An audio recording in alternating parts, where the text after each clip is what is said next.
Hi, I'm Daniel Casey. Thanks for watching our Elk Knife series on our Casey Arms YouTube channel. This is video number 6 of the series, prepping the blade for the handle. So at this point, we have to make sure our blade is completely ready for the handle and clean everything up, make sure all our holes are cleaned up, that our pins are rounded on both ends. So once our epoxy is in place, the pins go through easily. And here goes. Thanks for watching.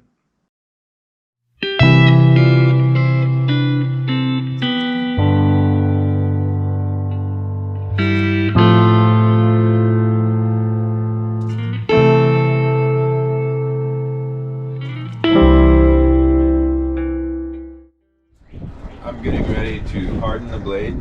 It's really windy out here. If the audio is terrible, we can do it again. Getting ready to harden the blade, and it's really cold this morning, so I have my oil trough set up here, and I've got a bar of steel in the forge preheated, and I'm going to quench that in this oil just to warm up the oil. That way it won't be such a shock to my blade going from extremely hot straight out of the fire to super cold oil. We want at least 100 degree or better oil. So this is the first bar, preheating the oil. Touching the side of the quenching trough, and it's about body temperature, maybe a little better, and that's fine. That beats the heck out of 40 degrees, so we don't shock the blade so much. And this is used vegetable oil. So there's olive oil and vegetable oil mixed in here together. I've been using it for quite a while. So the oil is preheated. Now I'm going to get my blade in the forge and get it heated up.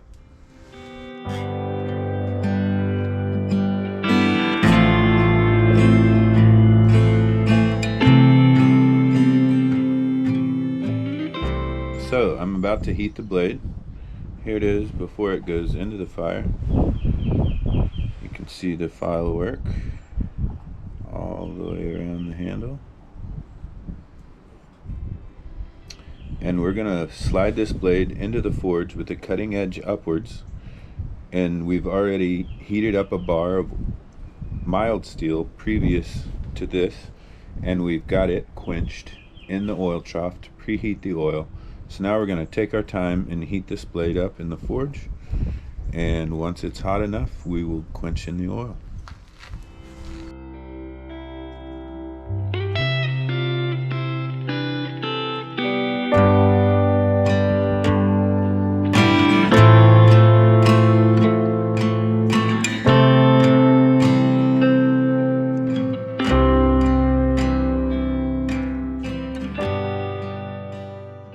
This is the blade soaking up some heat in the forge. You can see that file work. Can't really see the blade too good, but we'll see it in a minute.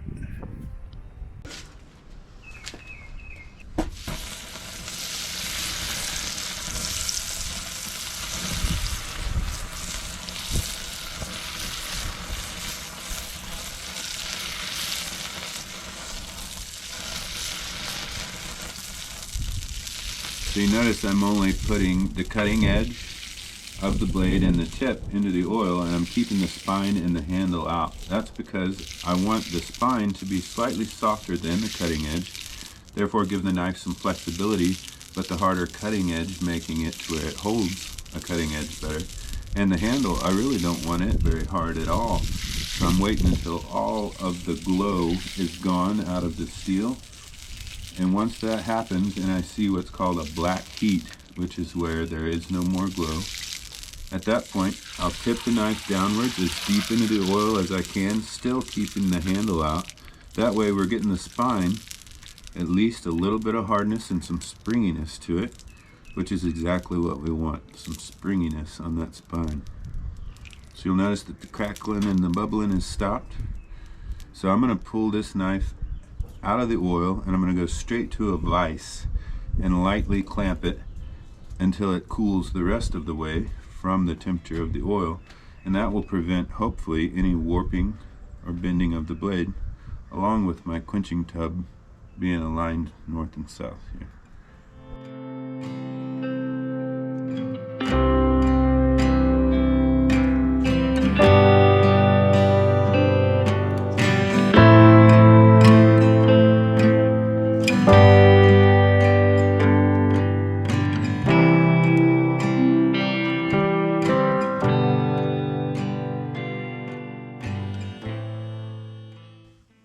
after the quench, we're going back to 320 grit sandpaper wrapped around our file with no teeth.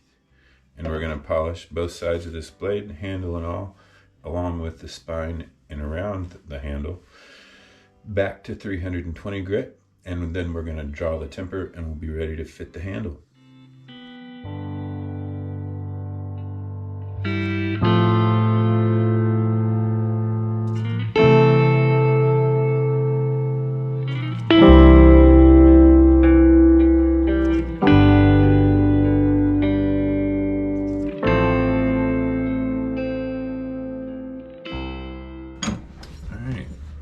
So this blade is polished after the quench in the oil, back to 320 grit, all the way around the spine and the handle to the tip, all the way to the handguard and on both flats.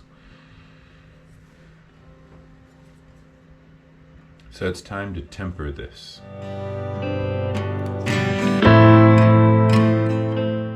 So the blade has been forged and filed and sanded and then quenched in oil and polished again.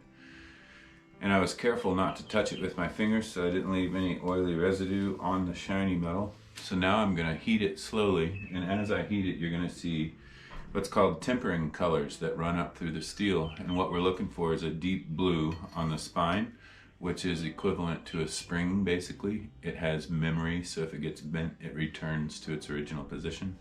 And on the cutting edge we're looking for closer to a gold or a light brown color, to keep it a little harder to hold the consistency of a cutting edge. So I've got a propane torch here. I'm just going to adjust my flame very low, and then I'm going to spend some time counting strokes on each side of the blade to try to keep the heat even, and I'll show you when the colors get close.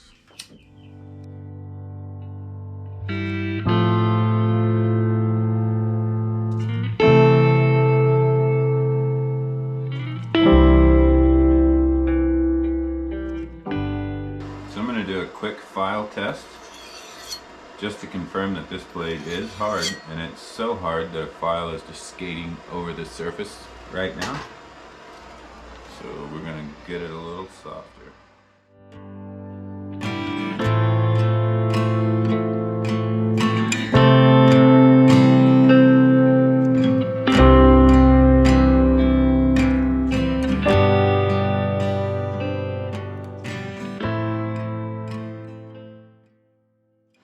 Sure how well you can see it right now, but our blade has a light gold color, and we want that color on our cutting edge just a little darker than that, but we still want that deep blue on the spine. So we're going to keep heating, concentrating our heat as we have all along on the spine with the flame away from the cutting edge. So notice when I turn the blade that I always point the flame right at the spine and never brush the cutting edge if I can help it.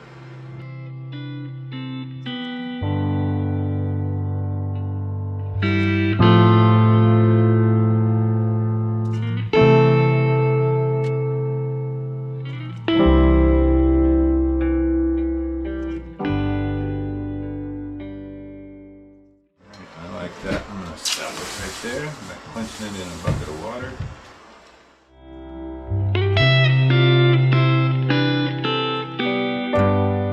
You can see we still have this brown, light brown color all the way down the cutting edge on both sides. That red gets a little further into the tip, but I am perfectly fine with that. Once again, the tip is the most likely spot to be pried with, etc. and break. But I'll just give you another hardness test real quick. This is our fine file that we started with, and it would not even touch that cutting edge. I don't know if you can hear the difference, but now it is definitely not digging in, but it is cutting enough to leave a shiny spot.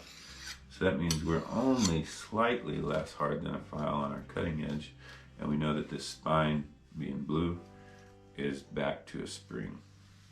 So we've got our blade all done with the tempering or the drawing back. As you can see by the colors here, we have a nice deep blue on the spine and a light brown fading into reddish all the way down the cutting edge on both sides.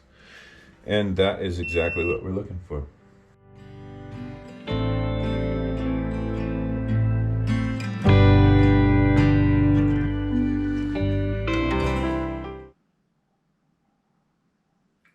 Number 6, step number 6. Hi, I'm Daniel Casey. Thanks for watching our Elk Knife series on our Casey Arms YouTube channel. This is video number 6 of the series, prepping the blade for the handle. So at this point, we have to make sure our blade is completely ready for the handle and clean everything up, make sure all our holes are cleaned up, that our pins are rounded on both ends, so once our epoxy is in place, the pins go through easily. And here goes. Thanks for watching. GoPro, stop recording.